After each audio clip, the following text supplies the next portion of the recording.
গরম পড়েছে দেখবে একদম ভাত খেতে ইচ্ছা করে না। এইভাবে জ্যান্ত চিংড়ি বাজার থেকে নিয়ে এসছে, একদম জ্যান্ত পুরো লাফাচ্ছিল। তাই চিংড়ি দিয়ে একটা চচ্চড়ি বানাচ্ছি। আর এই গরমকালে এইসব জিনিস খেতে খুবই ভালো লাগে, অল্প একটু দিয়েই ভাত খাওয়া হয়ে যায়।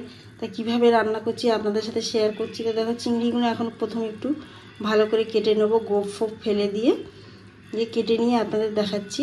চিংড়ি মাছগুলো কাটা হয়ে গেছে সব একদম। আর এইখানে চিচিঙ্গিটা দেখো, আমি আপনারা যেরকম খুশি কাটতে পারেন, তাই আমি গোল গোল করে সাইজটা কেটে নিয়েছি। তা কীভাবে করছি রান্নাটা চলুন। এইখানে আমি সর্ষের তেল ব্যবহার করছি, আর আপনাদের যদি সর্ষের তেল না ভালো লাগে সাদা তেলেও করতে পারবেন চচ্চড়ি। এবার কড়াইতে একটু তেলটা হালকা গরম হয়েছে, অল্প করে নুন দিয়ে দিচ্ছি, অল্প দিলাম হলুদের গুঁড়ো। এবার তেলটা গরম হয়ে গেছে, দেখো চিংড়ি মাছগুলো দিয়ে দিচ্ছি। ভাজা হয়ে গেছে, 2-3 মিনিট ভালো করে ভেজে নিলাম। ভাজা হয়ে গেছে, লাগিয়ে দিচ্ছি। ভাজা হয়ে গেছে, কত সুন্দর লাল লাল। কড়াইতে আবার একটু তেল দিয়ে দিচ্ছি। তেলটা গরম হয়ে গেছে। আর চচ্চড়ি মানে কালো জিরে দিয়ে করলে খুবই টেস্টি আসে। তা আমি প্রথমে এবার কালো জিরেটা দিয়ে দিলাম। তো একটা গোটা বড় পেঁয়াজ এইখানে দিয়ে দিলাম। দেখো কাঁচা লঙ্কা কয়েকটা দিয়ে দিলাম, একটা আলু দিয়ে দিলাম। আলুটা আপনারা পারলে দিতে পারেন, নাও দিতে পারেন। হালকা ভাজা ভাজা হবে। এবার আমি একে একে কিছু মশলা দিচ্ছি। দেখো 1 চামচ আদা, হলুদের গুঁড়ো দিয়ে দিলাম, জিরের গুঁড়ো।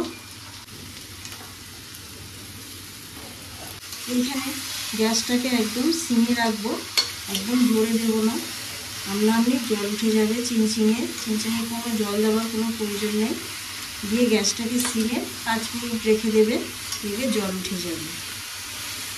দেখো জল একটু অল্প দিয়ে ঢাকনা দিলেই হয়ে যাবে। ব্যাস, ঢাকনা দিয়ে দিলাম।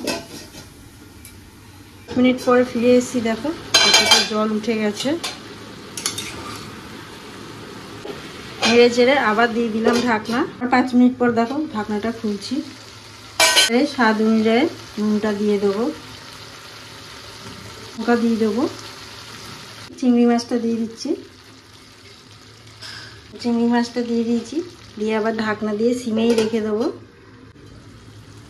তা দেখো চারিদিকে পুরো তেল বেরিয়ে গেছে। তা চচ্চড়িটা মনে হয় রেডি হয়ে গেছে একদম পুরো। আমি পরিবেশন করে ভালো করে আপনাদের দেখাচ্ছি। আমি এখন গ্যাসটাকে পুরো বন্ধ করে দিলাম। বন্ধ করার আগে অল্প একটু সামান্য দেখো চিনি দিয়ে দিচ্ছি। তরকারিটা দেখো চচ্চড়িটা পরিবেশন করে দেখাচ্ছি। চিংচিঙে রেডি হয়ে গেছে। গরম ভাতে পরিবেশন করুন, আবার রুটি দিয়ে খেতে পারো। আর দেখে যদি ভালো লাগে অবশ্যই চ্যানেলটাকে সাবস্ক্রাইব করবে।